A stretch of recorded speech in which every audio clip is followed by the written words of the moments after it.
దూరటం.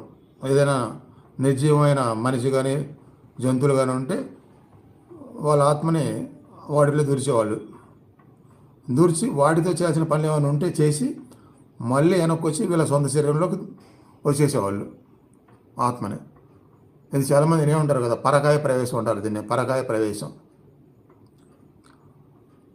అంటే మనస్సుతో సాధన చేసిన తర్వాత ఆత్మకి అంత గొప్ప